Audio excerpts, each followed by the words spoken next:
Good afternoon, everyone. It's now 1:30 and it's time to open the hearing session for matter 5B, which concerns planning for the economic prosperity of the borough, with a particular focus on town centres and retailing.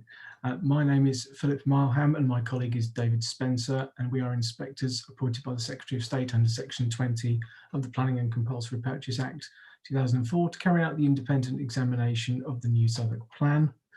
Programme officer for the examination is Eileen Khan, and she'll be present throughout the hearing sessions. If somebody could kindly nod just to confirm that they can hear me and see me all right. Thank you, Miss Seymour. That's grand. Now, I appreciate there's not necessarily a huge number of participants in this session, but I think it's probably still useful for a representative from the council to be on screen at all times, and for other participants as they come in to put their microphones on and then their cameras on to make their contributions. But obviously for anyone who doesn't want to keep their camera on all the time, other than the council's lead participant, then that's equally fine. So before I proceed with the rest of the opening announcements, Ms. Seymour, did you just want to introduce who's going to be contributing from your team this afternoon? Yes, today it'll be Mr. Gozo and Ms. Hills, but mainly Mr. Gozo who'll be giving our evidence today, and myself. Thank you. Thank you very much and welcome.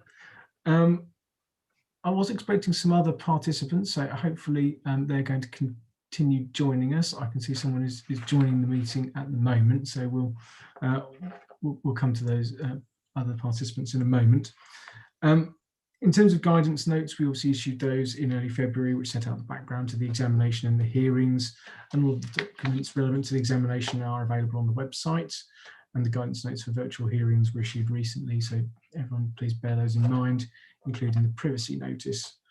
An agenda has been produced for the session today, and hopefully everyone's got a copy or has sight of a copy. And we're going to work through that agenda in order, so for anyone just joining, please make your contributions at the relevant point. I can see some of the participants who due to be joining us. They've probably heard my opening announcements on several occasions, so there's nothing new in them this time around. Other than to say that, again, once we've dealt with a particular issue, we will move on and we won't be returning to it. So please make sure that participants cover all the points at the appropriate time and be as focused as you can when speaking. Also, just a reminder to participants to avoid simply making a contribution to agree with someone else's point. We have got quite a lot, although there's not as many of us in the session as there has been in some other matter sessions. We've still got quite a lot to get through because we've also got to pick up some of the questions that I was previously going to ask under matter 2 in terms of overall targets. So we have actually got quite a fulsome agenda. So in the round, I've got a number of questions that I'm going to be putting to the council, but I will give others the full opportunity to speak in relation to the representations they made on the plan, and then I'll give the council an opportunity to respond to any points that they've heard if they wish to do so. Again, for participants, please only speak when you're asked to do so, and place your cameras on and unmute your microphone at that point. And obviously there'll only be one person speaking at any time. And for those who do wish to speak on a particular item, please use the raise hand facility in Zoom. I think it's probably in a couple of different places depending on which version of Zoom you've got. It's in mine, it's in the participants tab, and it may be elsewhere on others, so look out for that. And just another health warning from myself again this afternoon: please don't attempt to introduce or share documents, and do not use the chat function or attempt to use the chat function. If we require any additional documents, we will ask for them, and they'll need to be provided separately to the programme officer. Obviously, if anyone has any technical difficulties during the session, please contact Jacqueline, the programme officer, by telephone or email, providing you haven't got total Wi-Fi or internet failure, obviously. And please make sure phones and other devices are on silent mode during the hearing sessions in order to minimise distraction. And you may find it's helpful to minimise the number of devices on your Wi-Fi at a particular time. We will take a mid-afternoon break, and at that point, if participants could then turn their cameras and their microphones off, but stay logged into the meeting, and Jacqueline will put up the usual sign to indicate that we're taking the afternoon adjournment.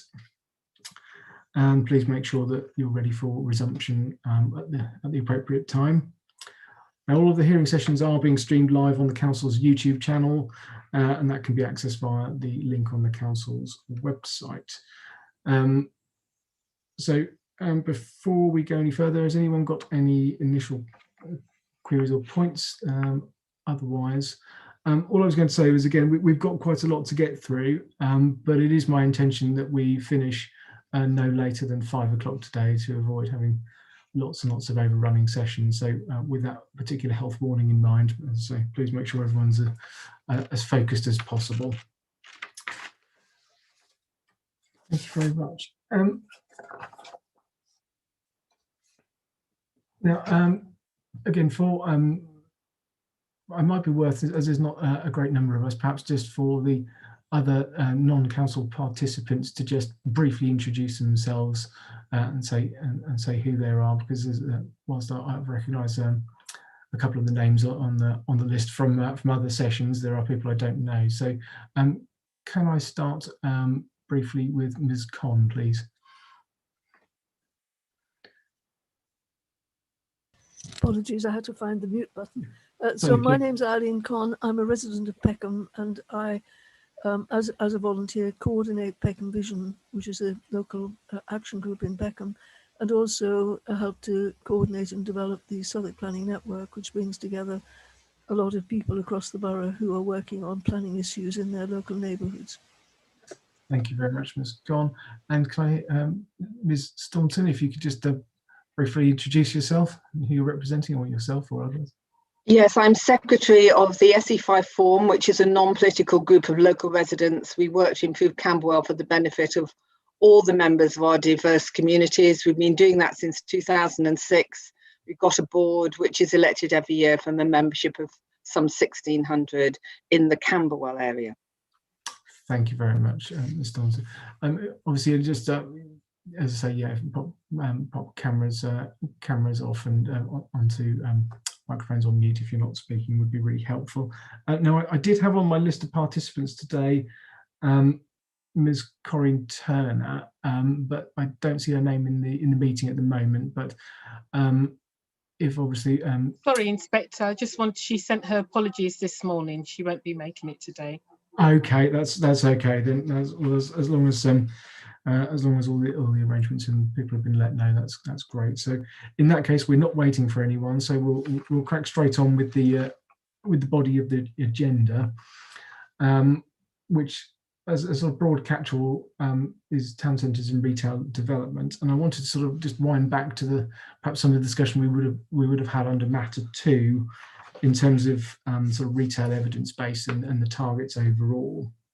And I'm mindful, having sort of looked through the council's evidence base, that obviously you've got 2 retail studies. You've got a sort of borough-wide retail study from 2015, which is obviously now a number of years old, and then you've got a focused study for the old Kent Road area. So my sort of first question really was in terms of the overall borough-wide study, which obviously used in particular things like Experian expenditure forecasts from 2014, whether that evidence base remained sufficiently robust and up to date. Thank you, sir. I'll take this question, and if useful, I might just set out the overall kind of context in which we're developing our retail strategy and kind of address that point in particular whilst doing that. That's okay. Yes, please do. Yeah. Thanks, sir. So the policy approach to managing retail and town centre uses is in full accordance with the approach set out in the NPPF and the London Plan, and the approach is informed by a robust evidence base prepared with specific reference to the economy in Southwark. So the retail background paper SP04 explains the council's town centre network and hierarchy and the application of the sequential approach in Southwark, forecasts of retail floor space capacity and expenditure, and the management of town centre uses, as well as the evidence and overall strategy underpinning the council's approach to retail and town centre uses. The paper also explains the options which we have explored since the Save Southwark plan. So our strategy is to improve the retail offer in our existing town centres and to encourage all new major development for shopping and leisure uses, i.e. main town centre uses, to be located in our town centres as set out in our town centre network and retail hierarchy, which is set out in P34 town and local centres. And our approach is in accordance with the sequential approach, which is set out in paragraph 86 of the NPPF. So the strategy is seeking to support an increase in comparison, convenience, and food and beverage floor space throughout the borough, and particularly within our major town centres, so Elephant and Castle, Canada Water, and Peckham major town centres, where there is currently most capacity and scope for growth in retail floor space. This is again reflected in their designation in the London Plan, which is set out in Annex 1 of the London Plan. So to help achieve our floor space projection, which I'll get to, which I think is your substantive point, the plan anticipates the redevelopment of our key shopping centres, so Elephant and Castle Shopping Centre, Surrey Quay Shopping Centre, and the Elsham Centre, alongside additional site allocations in these town centres, which will support the growth in retail, and where set out in our site allocations, mixed use or housing-led intensification in accordance with the spatial development patterns policies set out in the London Plan, and specifically policies SD6, SD7, and SD8. So we have undergone an assessment for the quantitative capacity for retail growth, which is set out in SP419, which is the Southwark Retail Study, and it's the Oaken Road update published in 2018. And it's an update to the Southwark Retail Study of 2015, which is SP414. This was to account for additional evidence since then, specifically additional capacity testing work for the Oaken Road, which indicated a growth of approximately 20,000 new homes, which remains the case in the current version of the Oaken Road Area Action Plan.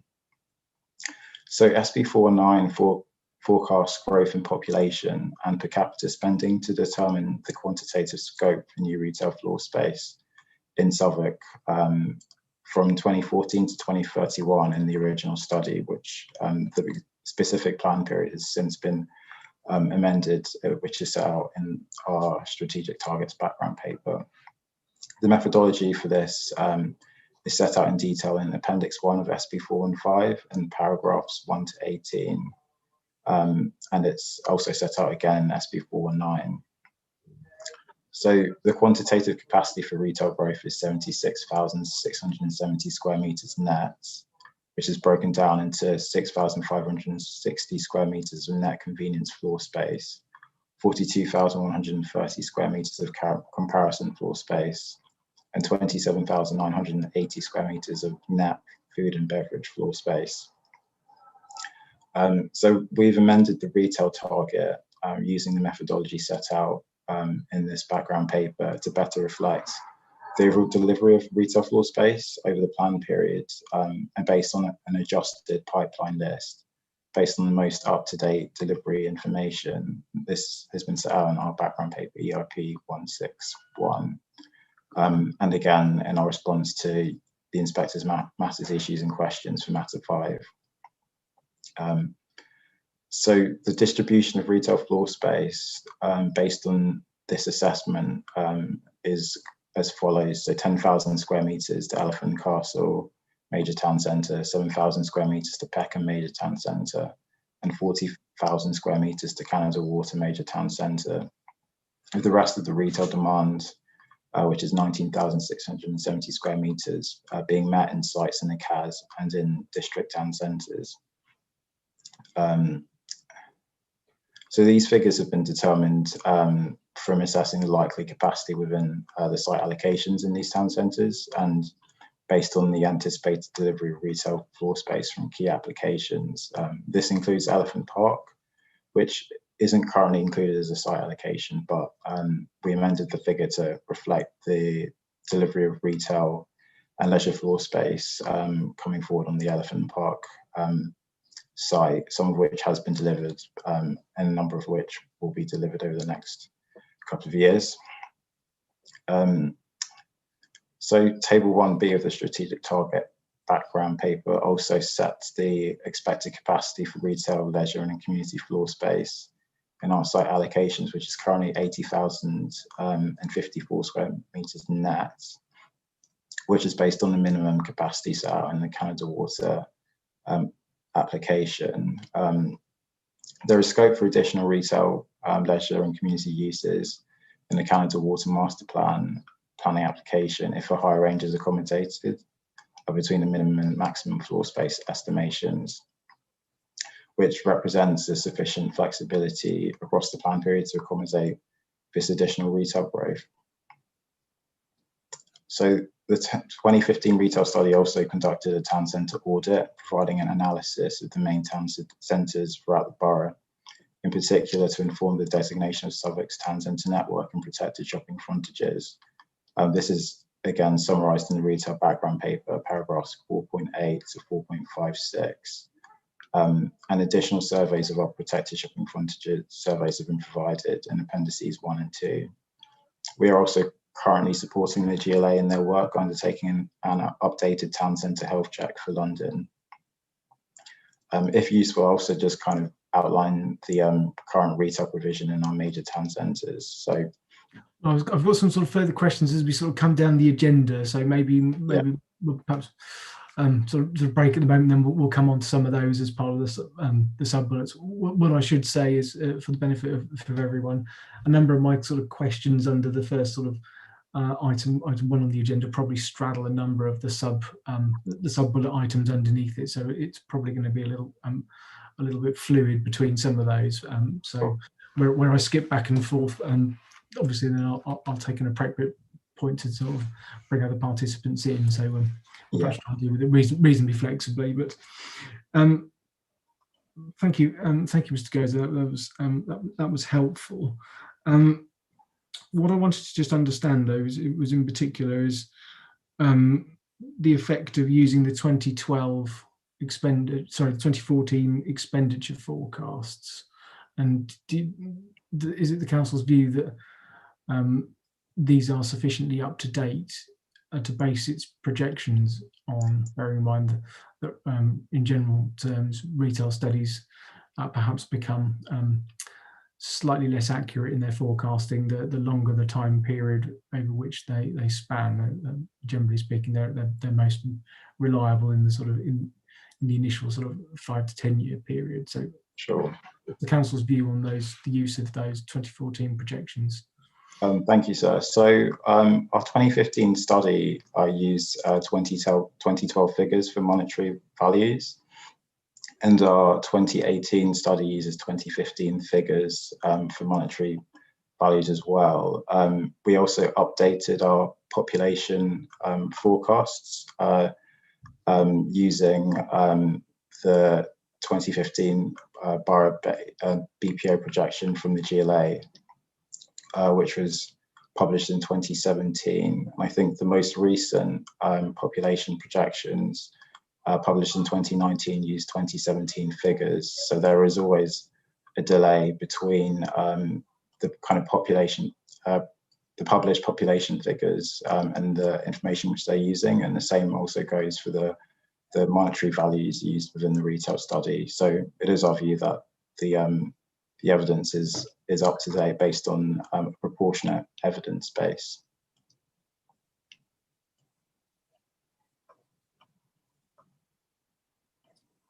Thank you. what I want to sort of understand as well from the council's perspective is that the retail studies, when they were produced, looked to the year 2031, which I think at the time that you were initially preparing the plan was obviously effectively towards the end of the plan period, and obviously in light of the discussion we've had through the earlier matters and the paper that the council put forward in terms of strategic targets, obviously we're looking at the plan period now extending to 2036.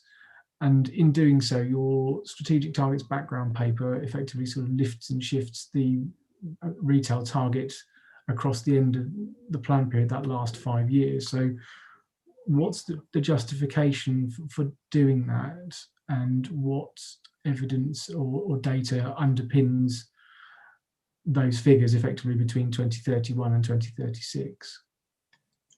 Thank you, sir. So in the original 2018 study, the projections looked forward to 2031, but anticipated that many of the commitments, i.e.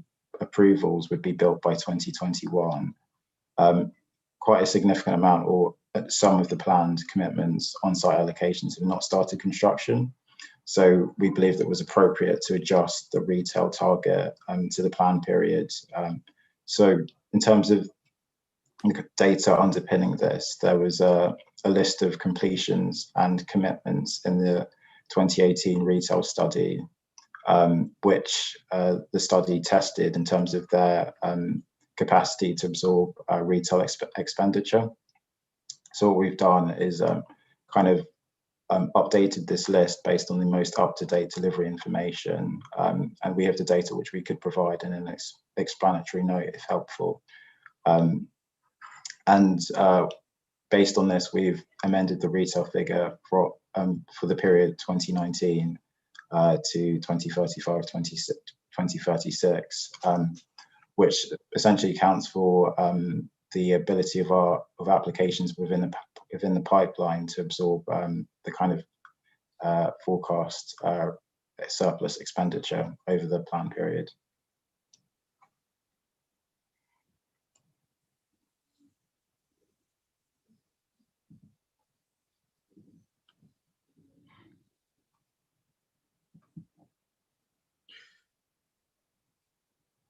Thank you, Mr. Goza. Yeah, I'm just sort of, I mean, I think I don't like asking the council for additional notes on things as sort of willy-nilly, but I think as we go forward, there are, as I say, I've got a few more questions in terms of some of the numbers and things. And I think it probably is a case where this is one area where the figures have obviously changed between submission and now.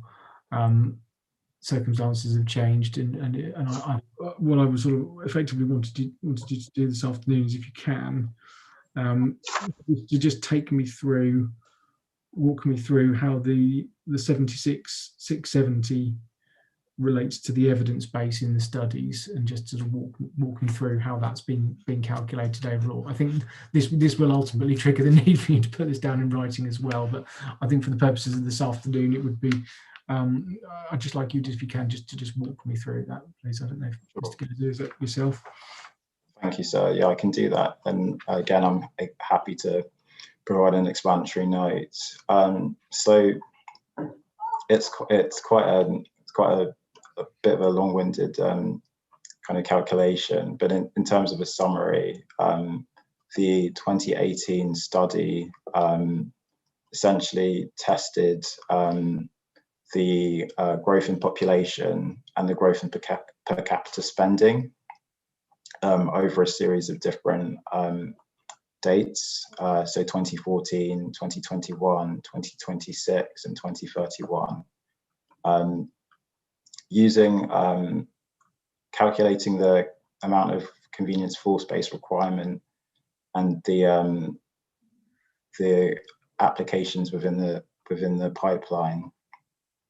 The retail study essentially tests the quantitative capacity for retail growth over and above these completions and commitments, and again it tests them over and above a number of approvals, and these approvals were the Elephant and Castle application, and the Canada Water application. We felt that because these two key applications are within our site allocations in the New Southwark plan, it was helpful to essentially not test their quantitative capacity to absorb this growth, but to include it within the kind of overall calculation. So in terms of coming up with a final capacity, the retail study works out what the available expenditure is in the London Borough of Southwark as a cost, the turnover of existing facilities, and the turnover of commitments as well. The turnover of commitments is the key figure which we have amended based on the most up-to-date delivery information which we have. And based on this, we've calculated a new surplus/deficit expenditure. So for convenience goods, this was 78.74 million. And for comparison, it was 98.05 million. There's also sales density at 2031 in the study was used in this recalculation to work out what the current floor space capacity would be for convenience goods in comparison, and food and beverage floor space.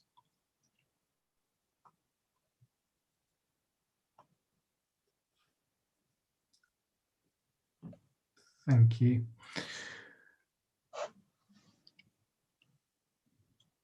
I think it probably would be. I think we are definitely going to need a note on this, and then trying to just to draw all these various threads together. I think, Mr. Gozer, so I'm just going to make a note of that as a. So would you like the note to include the site allocations and the amount of retail floor space that's come out of each site allocation to show you how we put together the target? Would that be? Yes, that definitely. So what I effectively want to see is how you've effectively a summary of how you've just arrived at all the calculations. So in terms of the surplus expenditure, how you've applied the sales densities, and then how you factored in particular sites and their timing in arriving at that 76,670 figure, basically. So all that's there, but if we just put it all together for you into one place. I think it'll be useful, yes, because it is quite. I think it'll just be useful, as you said, to have it in one place rather than spread across the variety of documents. I think. Okay. I'll just make a note of that for the actions list.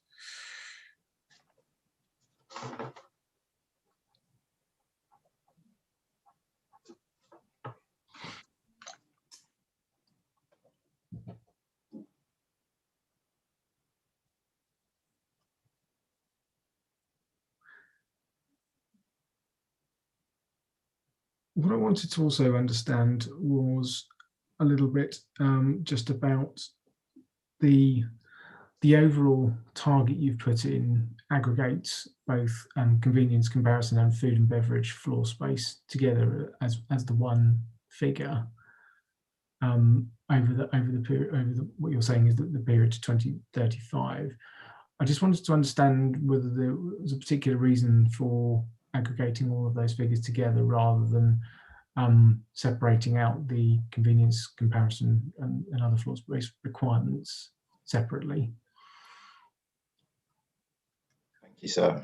So I think we believed it was quite a useful exercise to give a clear indication of the overall retail provision in the borough over the course of the plan period.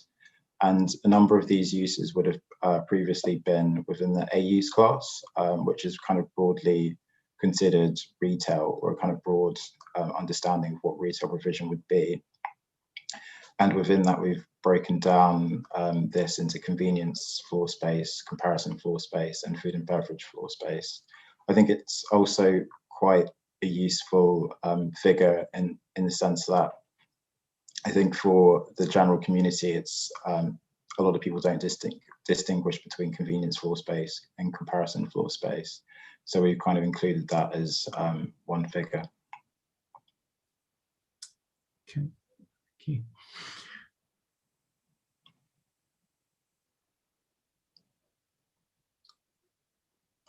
And just so I'm clear, obviously we've got the overall figure of 76,670, and then we've got the figure based on specific site allocations in SP1B as revised. I don't know if you have to hand. Is that obviously is there a balance of retail floor space that's effectively strategically identified as sort of windfall or capacity that's not been absorbed by schemes in the pipeline or schemes with planning consent that haven't yet started, and what that balance might be? Thank you, sir.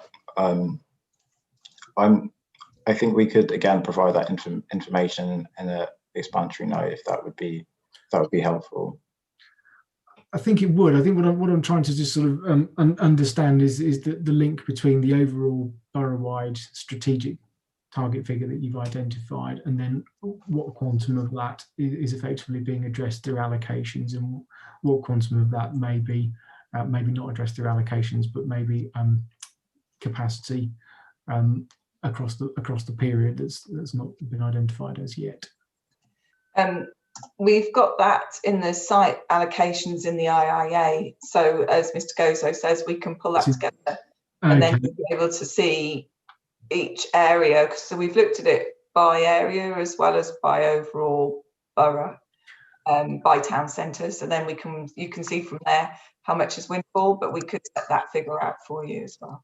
I think I would like to see that drawn out in as part of the story of all of those figures, because I think that would be helpful. As I say, wasn't necessarily my question. Wasn't necessarily you perhaps hadn't done that, but it was a case of trying to piece it all together as a coherent evidence base in terms of how the revised figures have been arrived at. In essence, most of it is in the sites. It's not as in other areas where there's considerable windfall, but we can point out exactly how much in each different town centre, because I thought that you might be interested in that, or Miss Hills might want to contribute, because I think she did look at that when she did the IIA. I've got a couple of brief questions on that coming down the agenda. So in terms of bullet 3, yes, in terms of the hierarchy and perhaps how some of that information is separated out by location. So we can pick that up in a moment. Okay.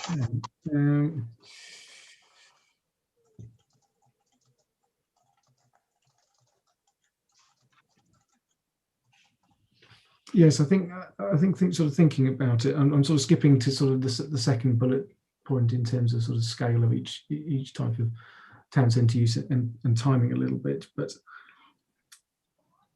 I know you sort of explained why you haven't sort of disaggregated out the time periods against the retail floor space projections. I suppose my question really is there,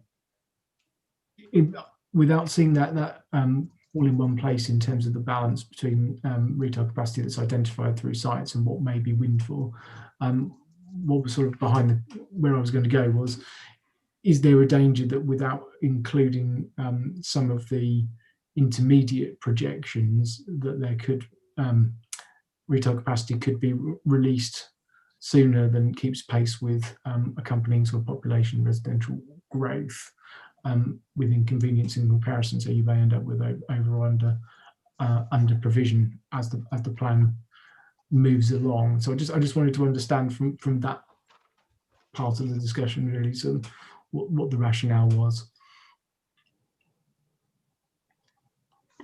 Yeah, maybe I can help a little bit further in terms of how the retail projections work with the windfalls and the site allocations.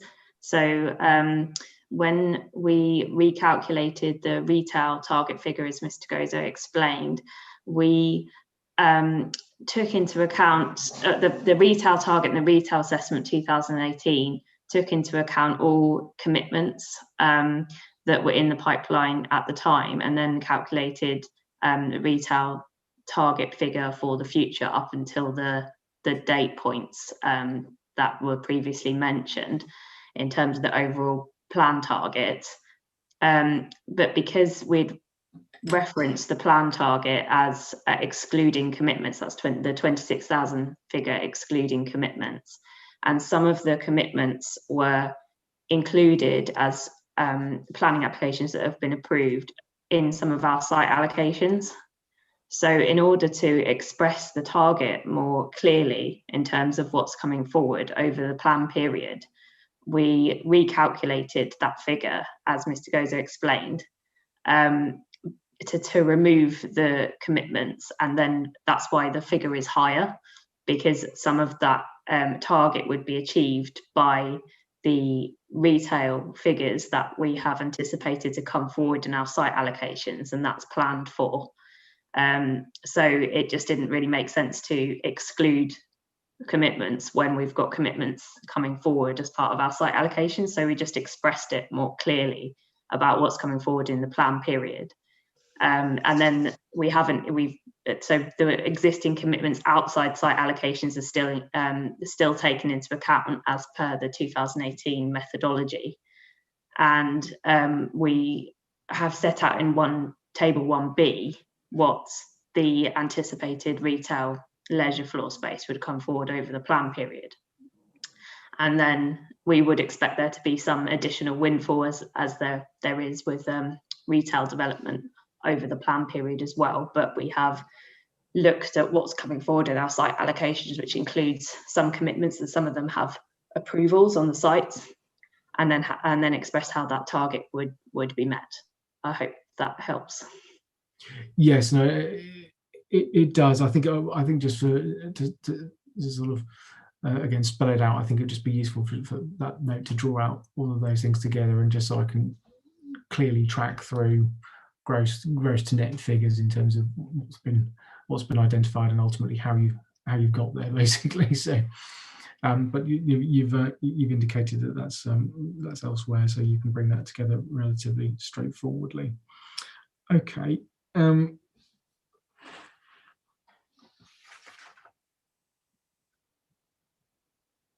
I've got some further questions on sort of further down sort of this part of the agenda. So what I'll do is I'll perhaps just move through some more of those before I open up.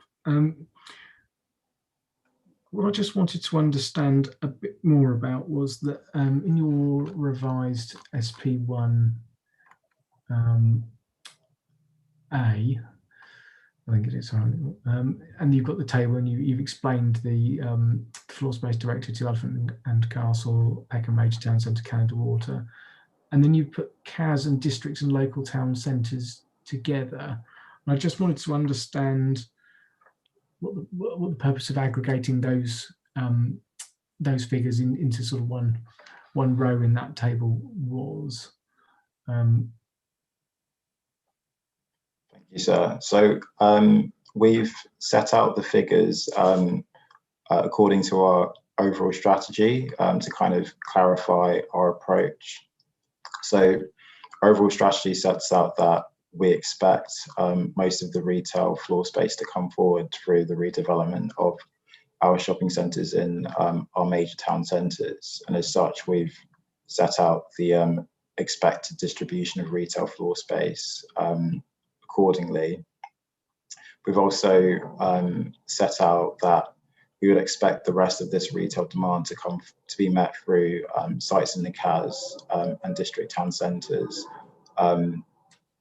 through in part windfall sites, but also through site allocations. But we felt it was appropriate to kind of reflect the fact that our strategy does seek that most of the retail floor space will come forward in our major town centres, and therefore have kind of given an aggregated figure for our CAS and district town centres.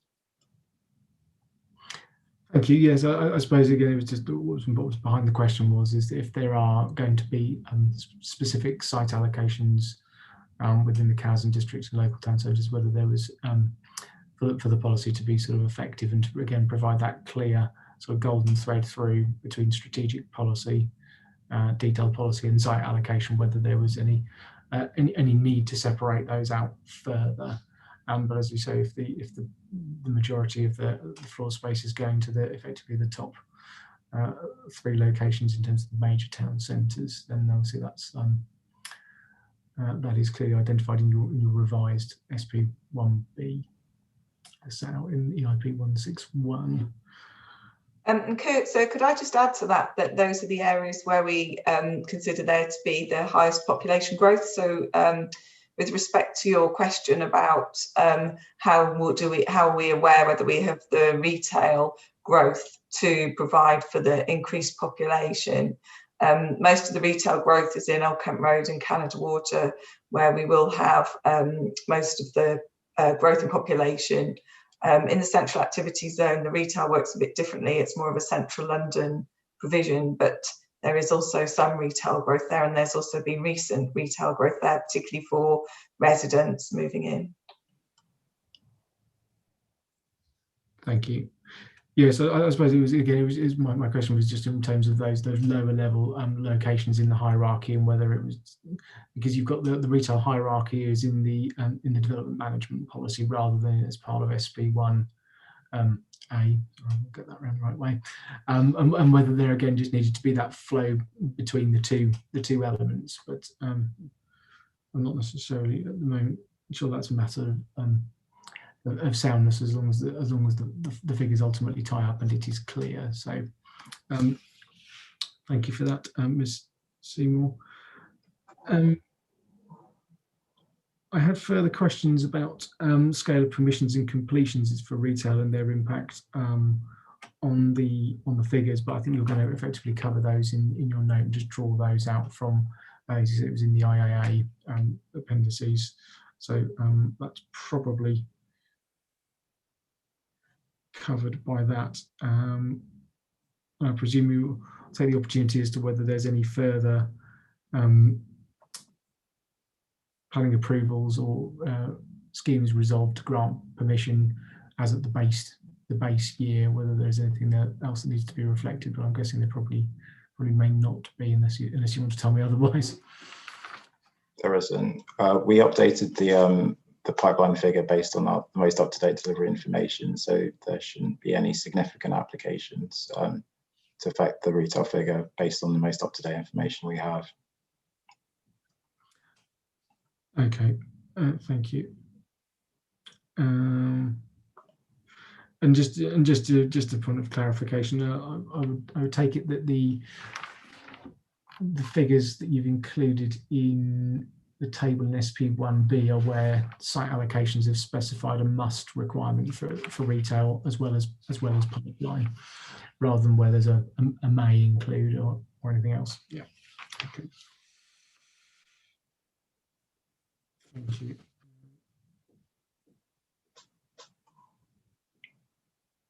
That's probably gone through a fair amount of what I wanted to go through, and I think again without seeing the paper and just having that out clearly in front of me, there's probably not a lot further I can take it at the moment. I'll just have to have a look, and I think maybe something we have to deal with through written correspondence if I've got any follow-up queries, or we can deal with as part of a later sort of wash-up session if there's anything that comes out from that that needs further discussion.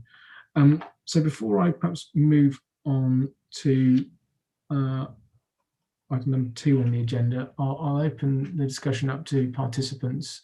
If anyone with us has any points that they want to raise on probably the totality of item 1 on the agenda. No, I don't see any hands. So in that case, what I'll do then is we'll move along to item 2, which is the town and local centres policy, which focuses perhaps more on development management policies in terms of policy 34. And, for everyone else's benefit, forgive me while I just scroll down the document.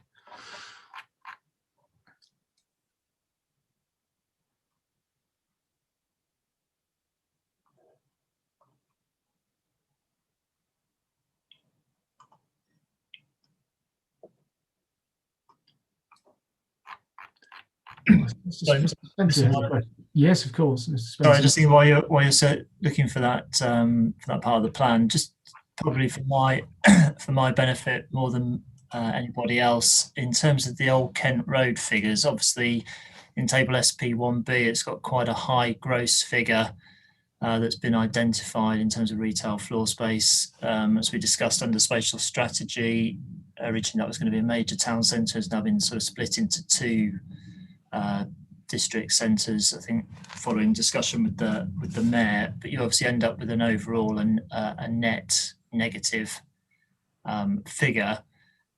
Just for my benefit, what's the evidence that kind of underpins that? Is it on a sort of a site analysis in terms of, there are existing retail sites that are going to be redeveloped, and that's informed that figure? Just brief kind of overview of how you've arrived at that very sort of particular figure for Old Kent Road.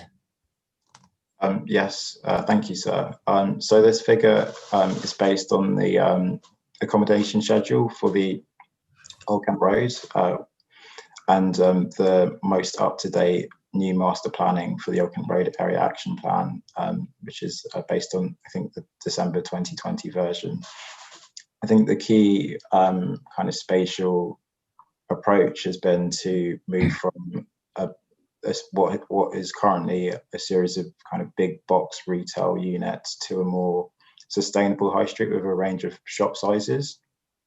So as a result of this kind of master plan and healthy streets led approach, there's a kind of relatively small reduction in retail floor space. But we still see it as an increased provision because of the different type of retail that Mr. Gozo set out. So it's a bit of looking at the floor space on its own doesn't really tell the story about how the town centre will be progressing. Because one of the issues from the GLA was that of why they didn't feel the town centre should be a major town centre was the range of provision. So that's one of the focuses, is looking at the range of provision, not just the floor space. Thank you. I've got no further questions. That just helps me understand that part of SP1B. Thank you. Thank you, Mr. Spencer. I have, if you please know, in that time managed to find the next part of the document. So I just wanted to sort of touch in the first instance on sort of P34 and town and local centres. I think obviously your hearing statement covers a number of the areas that I wanted some response on. But I noticed on sort of page 46, para 10 of your hearing statement, you talked about the general thresholds of 1,000 square metres for local impact assessments for retail schemes. But I was just wondering, that threshold for local impact assessments occurs in other policies, but doesn't occur in P34. There's a different threshold in terms of, which we'll come on to, about public toilets and drinking fountains, but the threshold in relation to impact assessments didn't feature in that particular policy, but it did elsewhere. And I just wanted to understand whether there was a particular reason for that, or what the relationship between those policies collectively was. Thank you, sir. So we've set a local threshold of 1,000 square metres where we'd expect impact assessments to demonstrate that for retail applications outside of main town centres or edge of centre locations. And this particular threshold differs from the MPPF threshold because the 2015 retail study stated that a local threshold of 1,000 metres squared was more appropriate based on the sorts of developments which come forward in Southwark. The threshold in P34 kind of relates to the nature of the types of town centres which we're trying to create. And I think the policy makes specific reference to public seating, public toilets and drinking fountains. whereas P35, which is more concerned with the sequential approach as set out in the NPPF, requires an impact assessment as required in the NPPF for developments over this threshold. So that's how the two different thresholds kind of work in tandem. So in many ways, we see P34 and P35 as kind of two sides of the same coin in terms of delivering the sequential approach.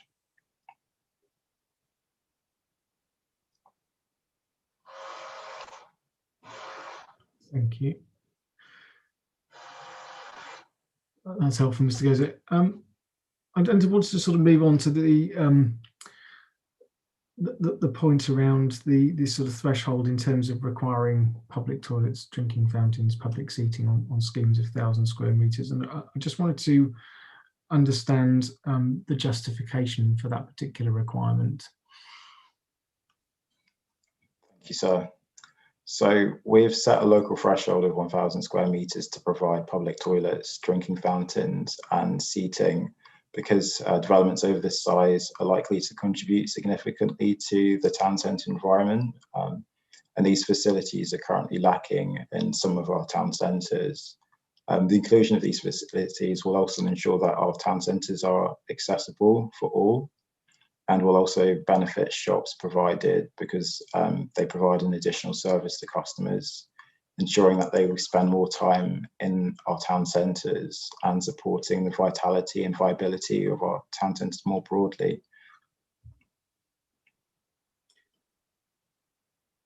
Thank you. I suppose the obviously, if a scheme comes forward and it's over 1,000 square metres and it's a single retailer, for example, they would perhaps normally provide facilities for their own customers. I was just trying to understand whether they need to provide them for the wider public. So you're saying that it's to retain people within the town centre environment. But what sort of provision are you expecting developers to construct and build these facilities? Who's going to pay for ongoing upkeep of such facilities? Where's that sort of set out? What's the mechanics of that? I'm just trying to understand the balance between what you're asking the development to provide versus perhaps what might be provided by other public bodies, perhaps. It might just be helpful if I could just contribute as well to say that, I mean, in practice, we deal with these on a site-by-site basis. If you want to go shopping with your children or with my mother, you have to be able to have these types of facilities present. Otherwise, you can't really go shopping unless, and 1,000 square metres we see as the sort of size of a Tesco Metro or any supermarket Metro, and so it would be the type of shopping where people are going to get a number of things, not just one small shop. And we just would expect for free public toilets to be included within the building. And the drinking fountains. The drinking fountains are really important because they, with our environmental requirements to stop people constantly buying plastic water bottles all of the time. The members really feel that this is really important. They're particular priorities for them in order to increase the socialisation of people and the town centre role of being a meeting place and place for somewhere to go, in addition to just the retail shopping. Town centres are a destination. And so that's the justification for asking for these. In practice, we are asking for them and they are being provided. And we do not consider it to be that onerous when you're fitting out your shop to put in some toilets and a water fountain. And it would probably increase footfall because I certainly go to shops where they do have those facilities. I'm sure a lot of people do. I don't have any detailed evidence on that. Maybe it's something we should provide. But, just from a practical level, it's very challenging to go shopping unless you do have those things, if you have children or, elderly, etc. And we had a lot of comments on this when we go out and do consultation, the very first question I always get asked on any consultation about a town centre is, where are the toilets and the water fountains? So we know that with the public, this is something that's really high on their agenda. Thank you, Ms. Seymour. I think perhaps it was perhaps I hadn't read it as clearly and sort of plainly as you just explained it, but it wasn't abundantly clear whether you're expecting developers to pay for sort of off-site public toilets in other parts of town centres, or it isn't clear in terms of, you sort of said that requirements for within the buildings. Maybe we could do a minor modification, sir, to make that clear, if that would be helpful. I think it would. I think it would, because as I say, I perhaps had assumed there was a contribution to something much bigger than it may or may not have been. But I think that is an area that probably again, it probably is necessary to make the policy effective. I think just to be absolutely clear on what's required, so that when someone reads that policy, it's front and centre what you're asking for, where, and to a degree how, as best as possible. Okay, I don't think I had much more on this point. I just wanted to, before I can see a hand, but I'll come to that in a moment. I just wanted to go back over the other requirements in P34, because you put forward some further changes in EIP 162. One of them was to strike through in criterion 3, removal of a use class, which obviously is something that is going to be necessary for soundness on the basis that class A is no longer with us. Again, we sort of had the discussion last week, seems like a lifetime ago, but it wasn't that long ago, about the appropriateness of seeking to condition changes of use within class E. So I'm not going to go over old ground again at the moment. I'm just going to again flag that that's part of something we've got to give consideration to, because I'm going to gather you won't give me a different answer, because it's the same point made, and I'm not going to give you a different explanation as to my thoughts on it. But again, just to flag, so that we've had the discussion that is an area that we're going to have to think about. I'm just going to put make a note for.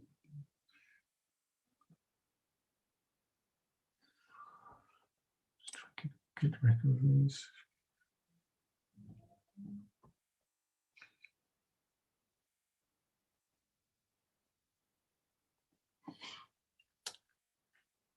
Okay. So before I move on, then I'll open the discussion up to participants. So can I hear from Ms. Khan first, please? Thank you very much, Inspector. I really just wanted to intervene at this moment on a very small comment on what you've just been talking about. I'd prefer to make my more major comment after the SC5 forum has spoken. Would I be able to speak twice, or should I wait to speak after Ms. Staunton? I think to be efficient, let's hear from Ms. Staunton first, then, if that's okay. Okay. Ms. Staunton, if you want to make your contributions. Yes, thank you, Inspector. So over the last 2 years, the SC5 Forum has been working with other community organisations, Camberwell Society, Camberwell Arts, the SCO Gardens, Tenants and Residents Association, on the Camberwell Identity Project, which brings people together to create a brighter high street, more business for local traders, and a Camberwell for everyone to be proud of. So we've crowdfunded for banners which lead the 7 million visitors who use Denmark Hill Station down into the town centre. We profiled local businesses and done Valentine's Day promotion on the Camberwell Life website. And we have, in relation to the town centre, agreed a statement of common ground with Southwark on nearly all our concerns about Camberwell Town Centre in the plan, and we're very happy with that. And we're particularly supportive of their approach of inserting planning conditions to amplify the new use class orders. And in relation to the last item, which has been raised, the need for shops to have drinking fountains and toilets is particularly important in Camberwell, where there are lots of older people and young families, and there's only one public toilet. But there's one outstanding matter, under this agenda item, Town Centre Policy P34, where we're not in agreement, and we don't believe that the policy is sound because it's not effective. As drafted, we think the policy won't meet the criteria of the London Plan, and it's not clear how to be implemented and monitored. So 2 points. First, the policy under P34 does not ensure that the unique identity of each town centre is respected. The reasons do refer to the unique identity of each town centre. That doesn't have the status of a policy of a must, and it's not binding. If the reason was incorporated as a policy that the unique identity of each town centre should be respected, we'd be content. It's a major issue in Camberwell, and incidentally, Camberwell is shown as a district centre on the map, but a major centre on the list on page 112. I think it's a district centre, but the lack of a coordinated and proactive approach by Southwark to respect and develop the unique appeal of Camberwell Town Centre to attract visitors and shoppers led to local groups filling the gap with the identity project I referred to above. Second point, the Camberwell Community Council has been abolished and merged, and there isn't a mechanism in Camberwell to create a sense of place proactively or engage with the community and other stakeholders in town centre management in the way that's set out in the London Plan Policy 2.15 Town Centres, which states on community engagement under D, to support and encourage community engagement, town centre management, partnerships and strategies, including business improvement districts to promote safety, security, environmental quality and town centre renewal. And on being proactive, the London Plan Policy 2.15 under C2 says actively plan and manage the consolidation and redevelopment of other mainly medium-sized centres, I think that's us, and where relevant other secondary frontages to secure sustainable, viable retail offer, a range of non-retail functions to address identified local needs and significant higher density housing in a high quality environment. A proactive approach engaging the community and the developers is effective. Recently, we've been working with the management of Butterfly Walk Shopping Centre to produce murals, which we've done, and then we've agreed banners to promote the unique retail offer of Camberwell post-lockdown. And we're agreeing with them a planning condition to incorporate the Camberwell identity into the redevelopment of the centre that's being agreed with the council. So those are the 2 points that I wanted to make, and I should point out in our submission there were 2 typos. The amendment after P34.4, catchment, existing character and future development, should actually read 34.2, and the amendments to P34.4 we suggested need the addition of the word and. But our main point is the need for consultation with all the stakeholders, including the community, in a proactive way, and the need for the words, the unique identity of each town centre, to be binding, the consideration of it to be binding rather than just a reason. Thank you.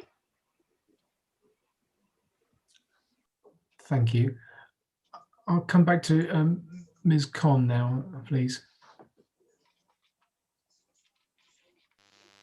Thank you, Inspector. The point I was going to say after Ms. Seymour had said about public toilets and perhaps lack of evidence is that just a few years ago, we conducted a petition in Peckham Town Centre in the High Street and got over 5,000 personal individual signatures for the desperate need for public toilets in Peckham Town Centre.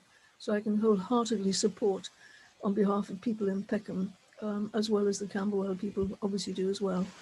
And so we fully support this particular provision. It's essential. I'm not sure about whether the 1,000 square meters is right, but certainly the principle of it. What I wanted to say was that Peckham is just a mile or so down the road from Camberwell, but we are 2 distinct town centres. And I'm fully in support of everything I've heard from the SE5 forum, not surprisingly, because we're similar but different and distinct. Our experience in Peckham, and my personal experience, which is where I'm speaking from, is as founding and coordinating Peckham Vision in 2005, which had already stemmed from some work that we've done, some of us who live in this area, around the town centre and its operations. And we've been working solidly and consistently now, a group of us and a network expanding into hundreds and thousands of people that we're in contact with now through digital means as well as community fairs. So our experience is not about planning. We're not planning experts, but what we are experts in is the operation and functioning of our town centre in Peckham. And we have worked consistently and in a passionate way, really, to try to evolve good communications and good operations in our town centre, which must include Southwark Council, because Southwark Council has a crucial role in the good operation and management of the town centres through a number of services that they provide, as well, of course, of their planning and regeneration policy and the implementation of them. And so what it's difficult for us to say that from a planning perspective and a planning specialism perspective, what's right or wrong about the new Southwark plan. But like the SE5 forum, we are concerned at the difficulty in engaging with the council on the implementation of planning and regeneration. There's something missing. We've tried for over 10 years quite consistently now just to get some good communication and liaison with the council on the way in which regeneration and planning and other council services affect the town centre. And it's very difficult to achieve because there seems to be no part of the council internally that has a remit which includes the good functioning of the town centres. And I would say Camberwell and Peckham are rather different from the Elephant, Canada Water and the Old Kent Road area, which have been talked about, because they are ancient commercial centres. They've been there for hundreds of years, and they've evolved in their own way. They're functioning. They're not subject to great planning project to create them. They're there already, and so I would support what the SE5 forum has suggested as one way to try to address this, that we get something into the policy, the numbered policies in P34, to ensure that every planning application that comes along has to have a consideration within the town centre, within the council, of the way in which it all hangs together with the distinct characteristics of the town centres. In time, Elephant and Castle, Old Kent Road and Canada Water will develop those distinct characteristics. At the moment, they're being created, I think, because I'm not anywhere near any of them. So I'm not sure quite how it will all work, but I'm very familiar with Peckham, and I feel that the new Southwark plan at the moment cannot be effective in the high aspirations it has under P34 and some of the other policies which are relevant to town centres without doing something to bring into the formal planning official process of applications and the way in which the planning department and the planning committee have to consider them, which brings in the distinctive and unique character of the town centres. So I think that was the main points I wanted to make. Yeah, I think it is. Thank you very much. Thank you, Ms. Khan, for your contribution. I'll give the council an opportunity if there's any anything you want to respond to in terms of the speakers we've just heard from. If not, we'll move on. But who's going to? Mr. Goze, is it? Yeah, thank you, sir. Yeah, in terms of Ms. Khan's and Ms. Staunton's points, P34, whilst it does set the broad and strategic nature of Southwark's town centre network, the policy does work in tandem with the area visions, key diagram and policies map, in which the distinctive nature of Southwark's town centres are further illustrated, and something which we support. For example, our town centres in the CAS will have a different quality as opposed to the district town centres coming forward in the Old Kent Road. We also have a series of kind of design and heritage policies which kind of address the kind of broad approach to placemaking which we're attempting to achieve in the new Southwark plan. I guess additionally, although this is probably a point for Matter 9, we are kind of currently looking at developing some town centre action plans moving forward, which might pick up on some of the further issues, particularly in reference to how the SEI and the DCC might kind of involve the community in the consultation around how our town centres evolve going forward. Thank you, Mr. Gozo. I just wanted to just briefly, obviously, reference was made from participants in terms of a statement of common ground. Is that still in draft, Ms. Seymour, or is that completed and signed? And it's virtually there. So it was only those two issues I think that were raised. It was more that have I seen it rather than anything, and if the answer is no, then that means I haven't missed anything as it stands. But no, okay. Sorry, so no, it just needs to be signed off now, and then it's ready to hand over. Okay, and then that contains potential modifications that you're looking to bring forward, does it? Minor, so not main. Okay, well we'll take a look at that when it comes in, and again that's something we are going to have to pick up. So I'll just make a note for myself.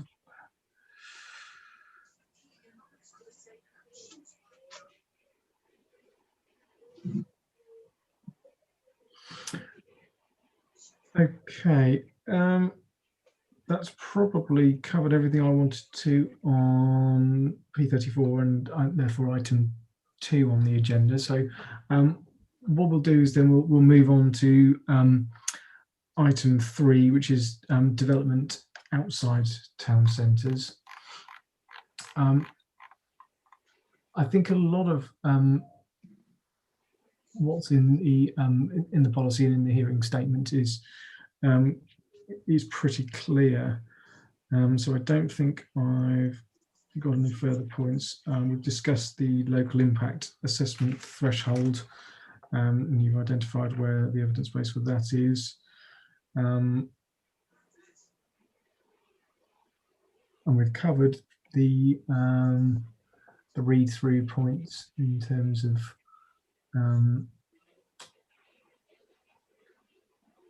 public seating, etc. in P34.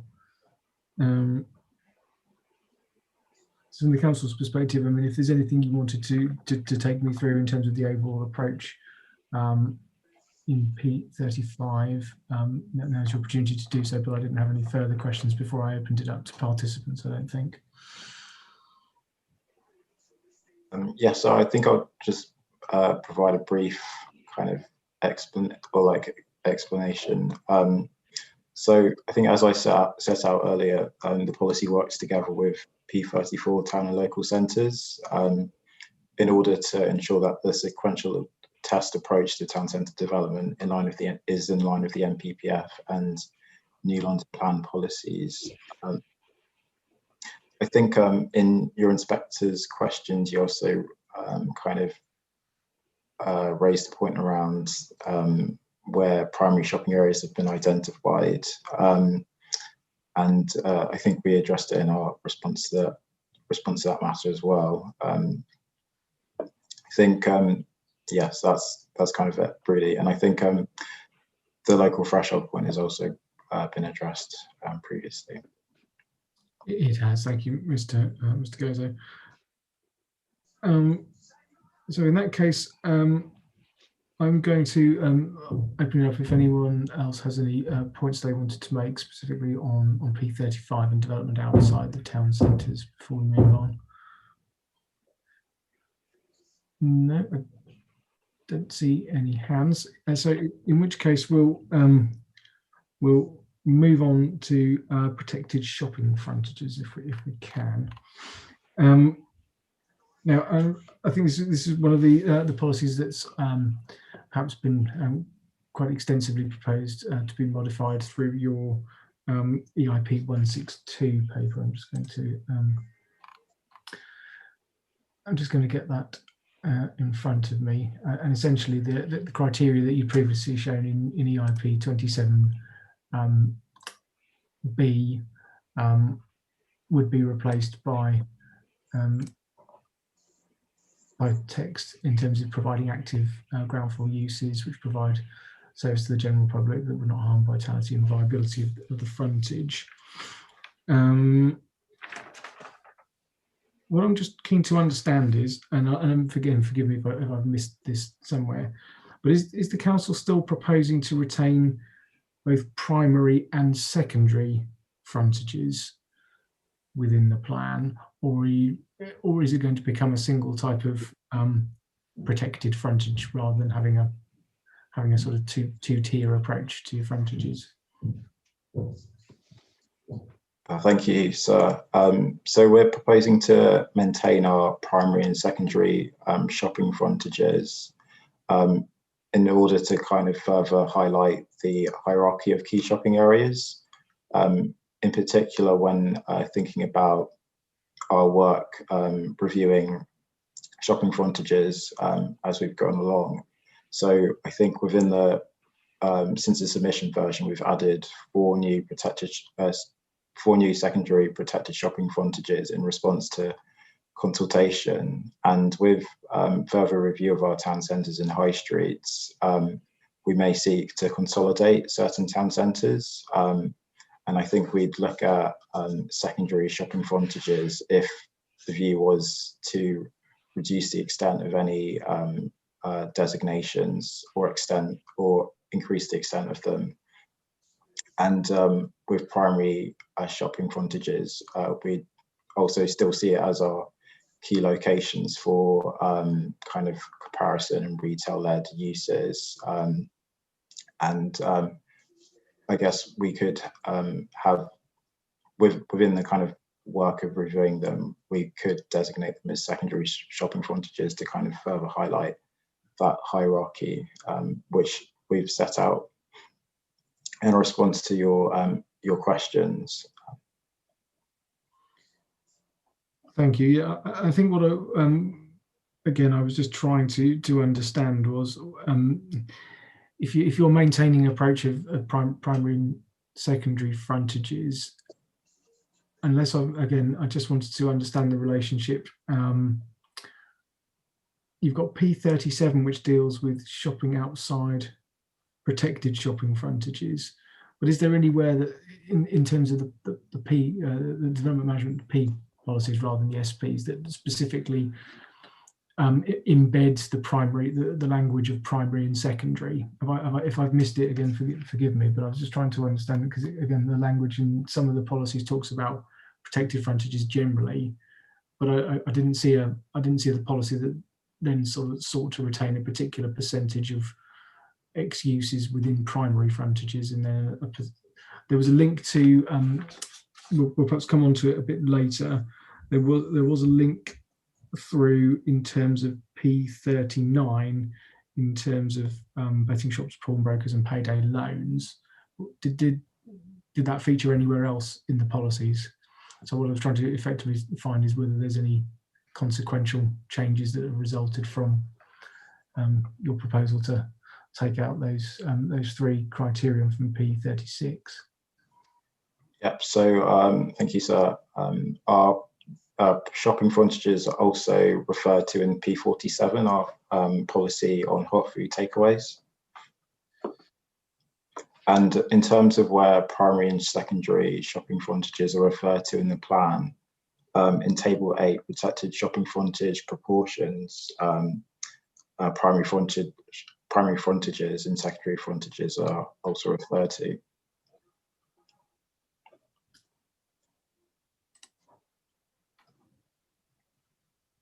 Yes, I can see that. I can see them in Table 8, but I just wondered if there was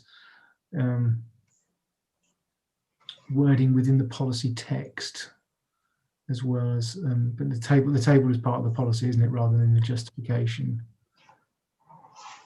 So sometimes the way that the plan is, the version of the plan I've got in front of me sort of doesn't necessarily put a sort of line around all of the box in terms of the policy wording rather than anything else. So I just want to reread that.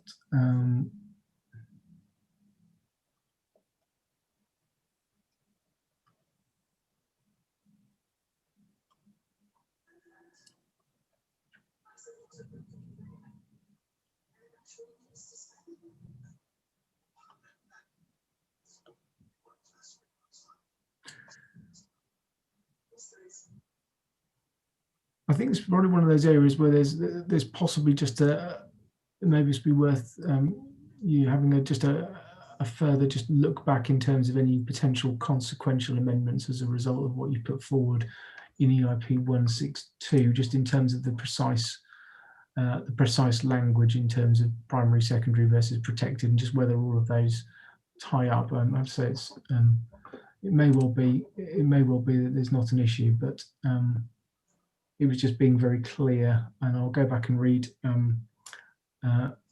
We're not a million miles away from the taking an afternoon adjournment. I'll just have another look at P47 in that light, perhaps while we take that adjournment, rather than carry on with the any more silence or vacant time during the discussion this afternoon. So I'll have a look at that in a moment. Okay. And I also just wanted to identify whether there is any impact on the policies map arising from your proposed change to P36.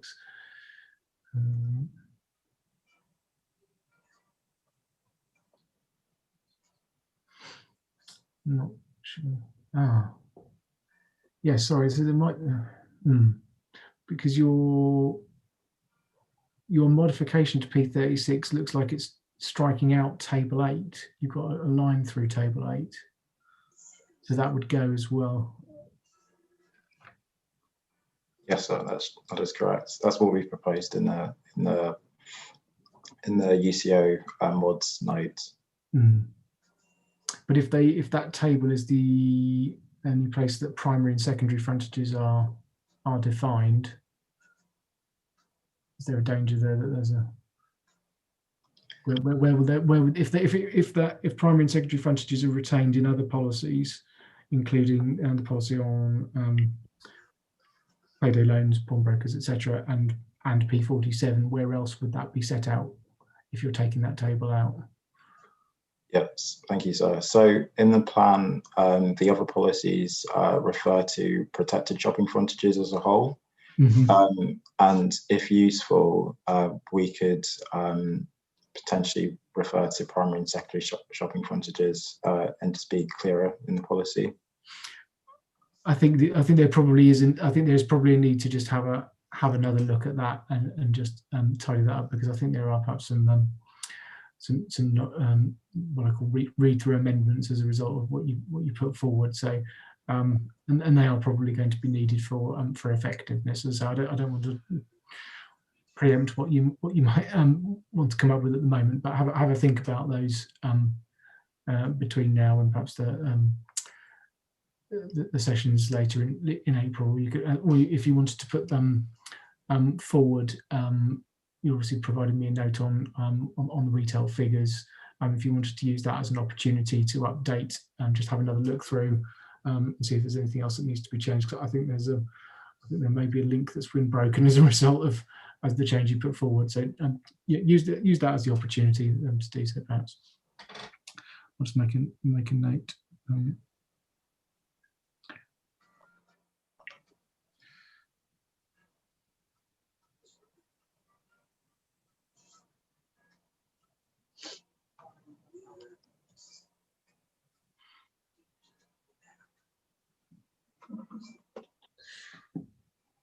Okay. That's probably all my questions in terms of protected shopping frontages. We've had a good discussion about that. So again, I would take the opportunity, if any other participants have any points they wanted to raise now on the protected frontages.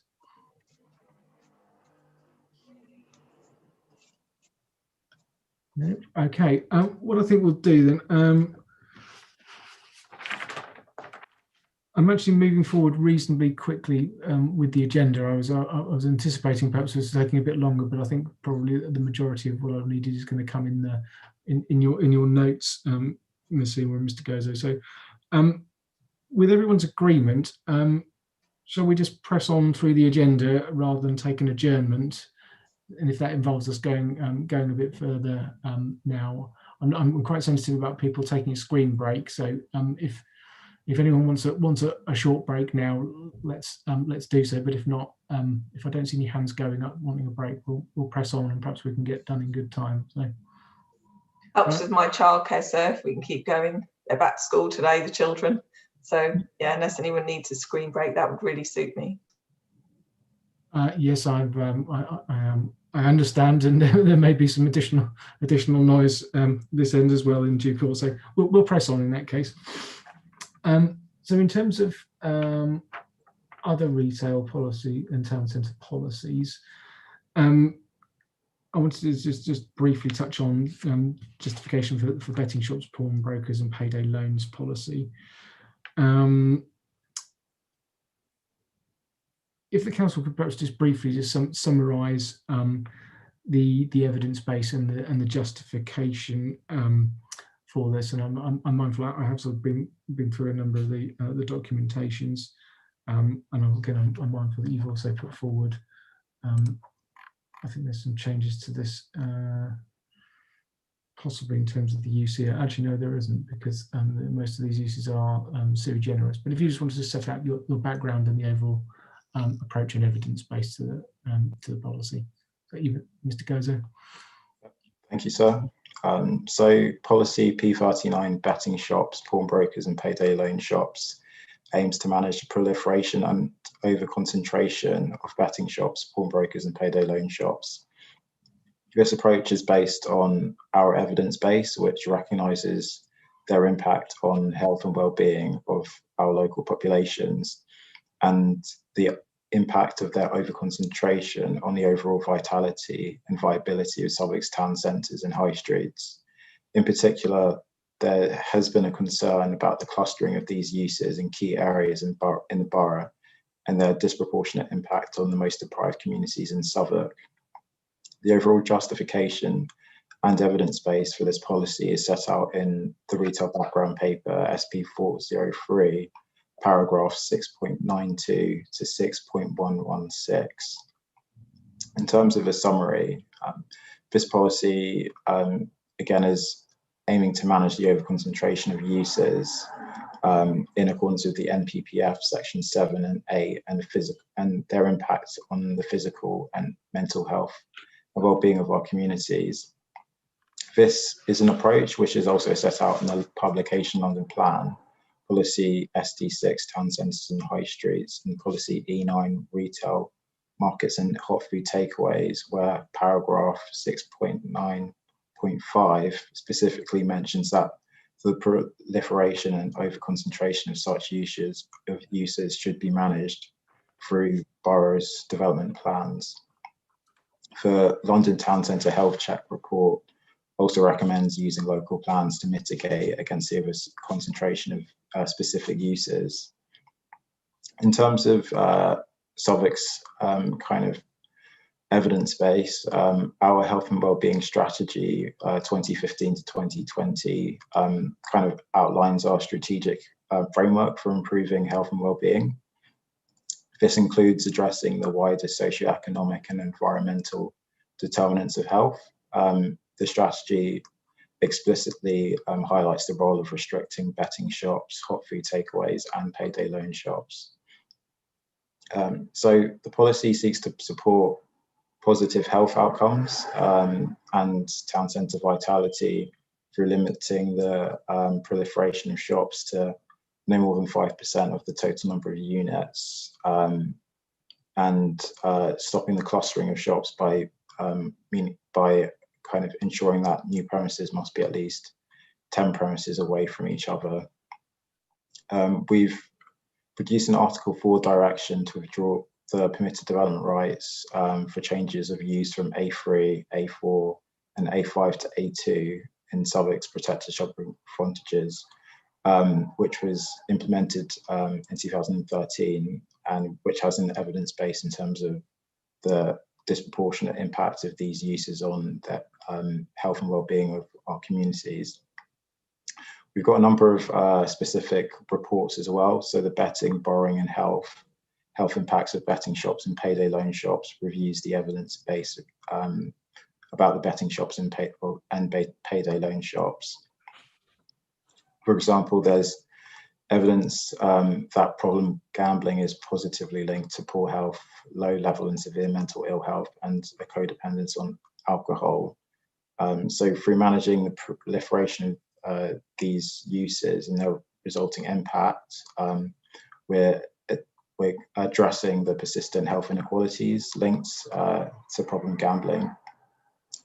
In Southwark in particular, there are a number of protected shopping frontages which have a high proportion of clusters of betting shops or payday loan shops. For example, Walworth Road has 8%, Denmark Hill has 6%, Rye Lane has 5%.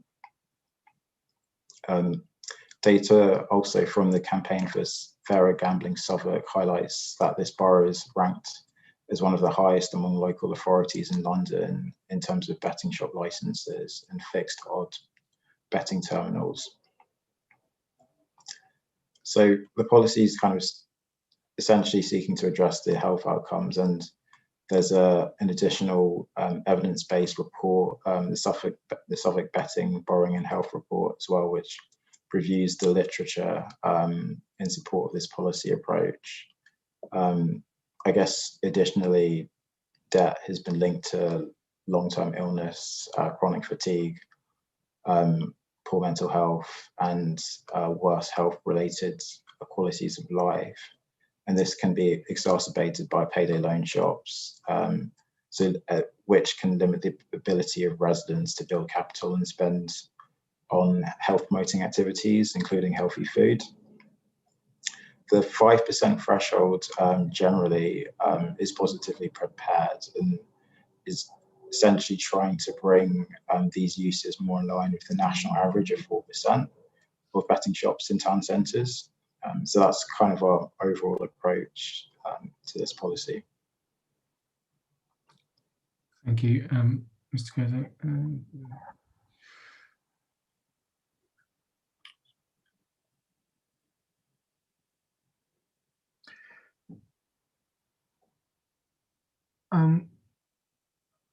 I think I understand the evidence base and the council's position, so I didn't have anything further in terms of the evidence base. I'm guessing the council is probably going to, are you going to review the Article 4 direction in terms of the changes to the use classes order? Is that's on your work programme? Again, just in terms of the justification, that isn't necessarily mentioned, but probably isn't a matter for soundness. But I just wanted to check whether that was your position. The only thing I was probably going to bring up again was the same point we've had the discussion on, in terms of, it talks about being located within a protected shopping frontage, and to just, when you're thinking about whether that all needs to be changed to protected frontage, or whether it should be, all the policies should be separated out into primary and or secondary frontages, and whether there's any distinction in the policy requirement, or whether it's going to be 5% in terms of total number of units in either a primary or a secondary. So I'll just flag that one there for you to think about as well.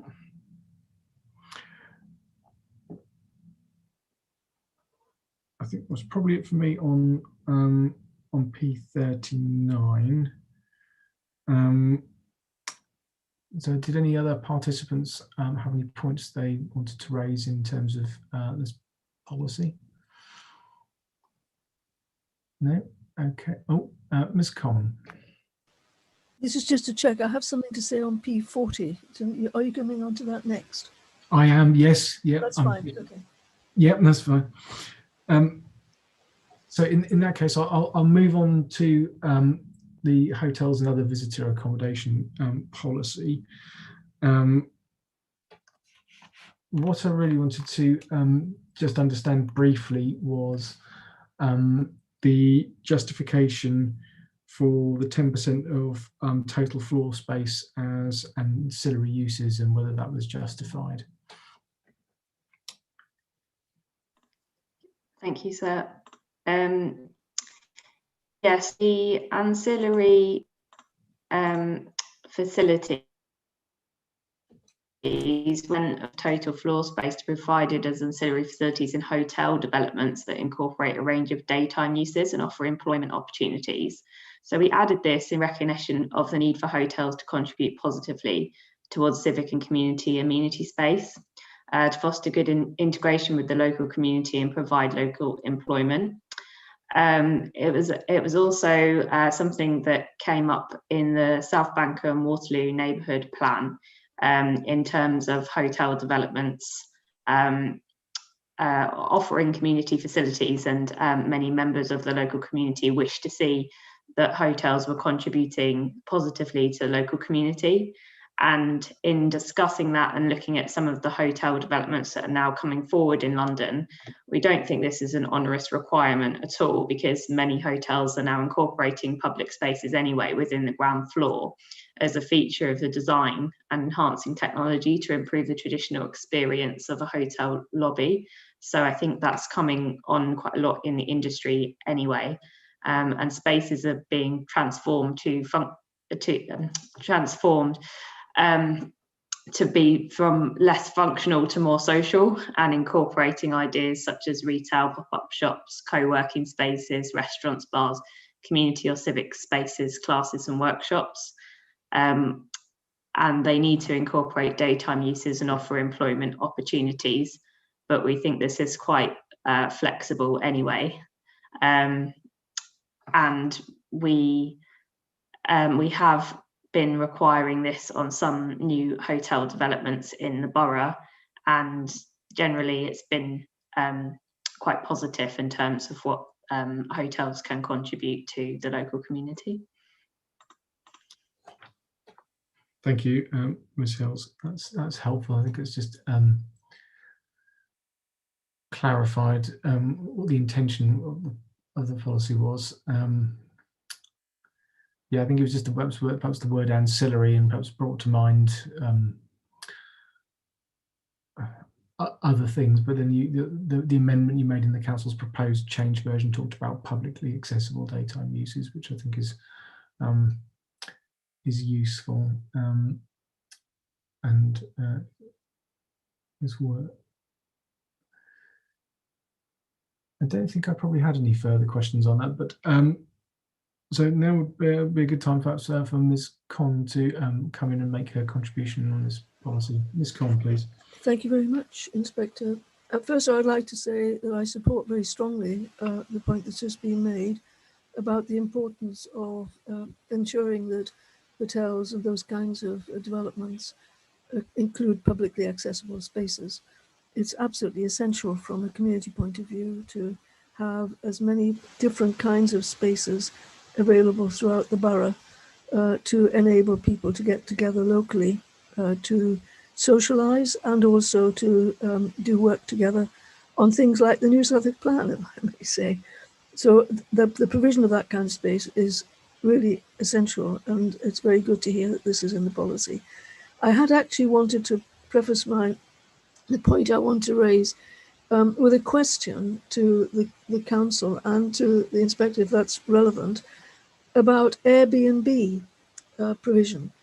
What has become obvious in the fairly recent past is the way in which residential accommodation is being wrongly used for short lets, and Airbnb being one of the fuels of this. And there wasn't anything in P40 which controls this. And I wondered if the council, if I may ask through you, Inspector, if the council could explain how the New Southwark plan controls the misuse of residential accommodation for Airbnb, and if it doesn't, whether we can have a modification somewhere that does so.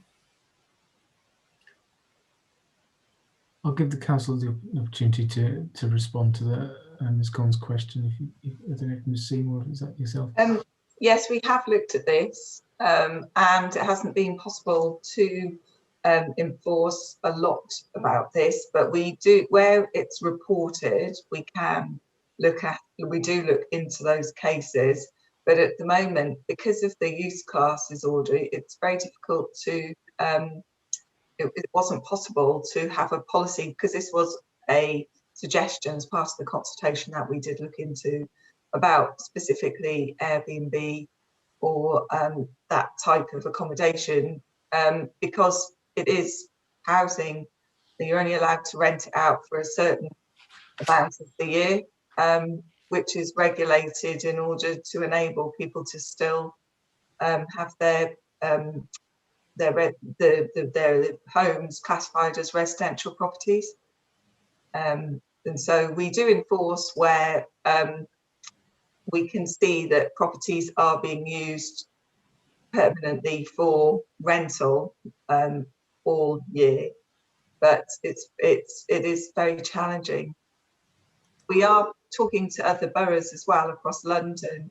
It's a London-wide issue, and we have been talking to other boroughs about how this can be approached on a London-wide scale. I'd just like to leave that with with the inspectorate, that this is a deep concern. I was about to suggest that it would be good if there are any examples across London already of what can be put in the planning policy to control, give the council more power to control this. I would urge the inspectors to look on that as a very significant main modification. Thank you, Ms. Khan.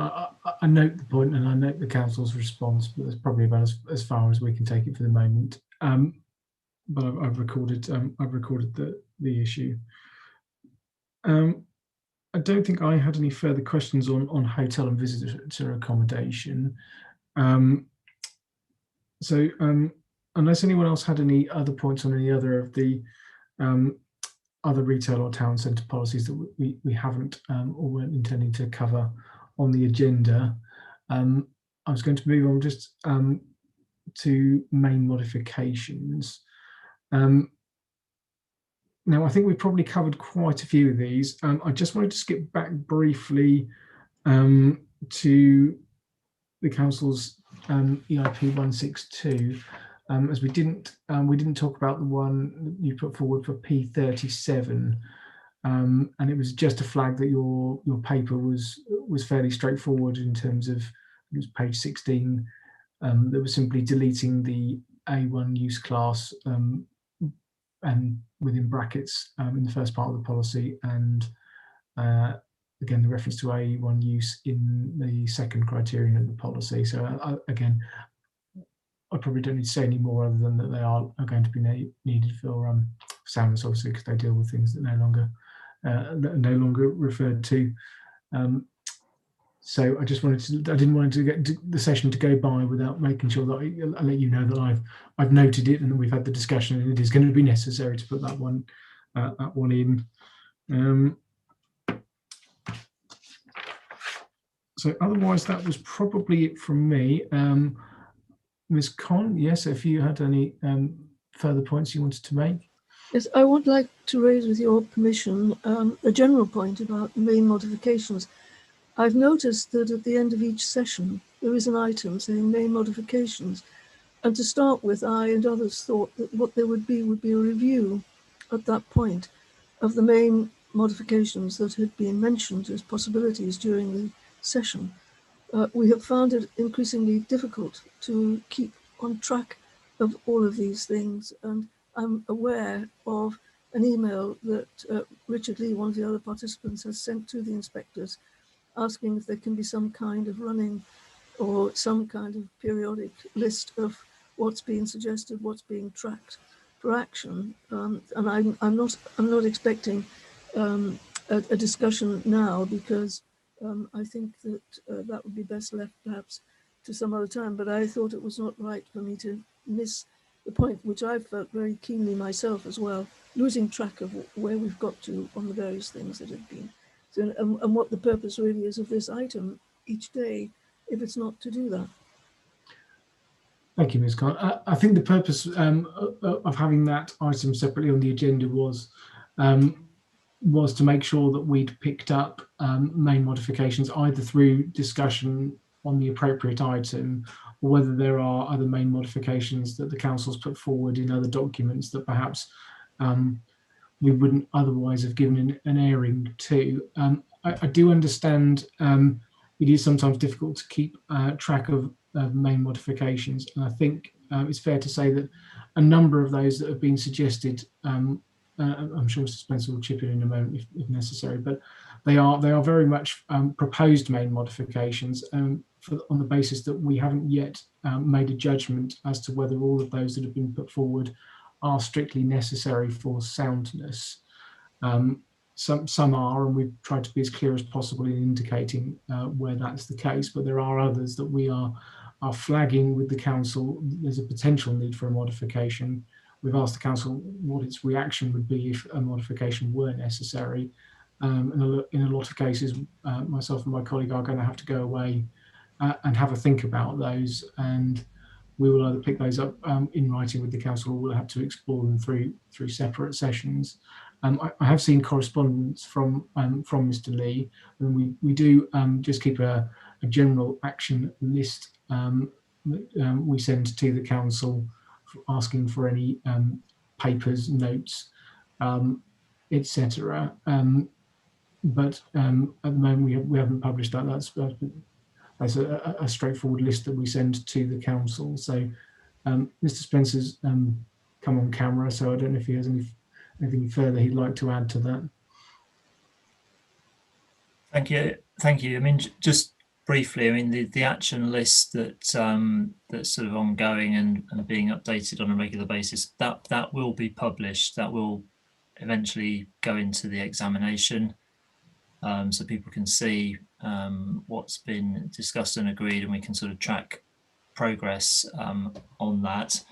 I mean, ultimately, in terms of the process of main modifications, just very briefly, there will be some that I think, as Mr. Milam says, as inspectors will either indicate or on reflection advise the council to consider. But ultimately, they have to be proposed main modifications that the council is content to put forward, and ultimately the council has to write to us at the inspectorate saying that these are the main modifications that it wishes us to take into consideration, and that's something we'll pick up as part of the sort of the final administrative session at the end of April. May I come back just to explain that I appreciate all of that and I understand that we're actually talking as participants in this process that's going on for several weeks, and now we're into the we're into the third week of the policy statements. Just as in helping us to take part more effectively, we would find it very helpful to see that ongoing list, understanding fully that it's not an agreement, but that it's just a note of where you've got to in your notes, of both with council and you, on what's been suggested, proposed, that needs further examination before you come to any conclusion. So we fully understand that it's not final in any way, but that we are participants in this process, and we're finding it really quite difficult not to have access to that kind of running tally. Okay, thank you. That's noted. As I say, that's an ongoing process, and we'll be looking to publish what we can as soon as possible. Thank you. Thank you, Mr. Spencer, and thank you, Ms. Khan. In that case, if there are no further contributions from participants, or unless the council has anything else they want to say, I'd like to thank everybody for their participation this afternoon. We've actually got through the agenda more swiftly than I was anticipating, so thank you very much everyone for being focused. And I will bring the session to a close, and for those participants who I'm not seeing again, thank you very much, and for those who I am, I look forward to seeing you at future sessions. And the hearing session for matter 5B is now closed.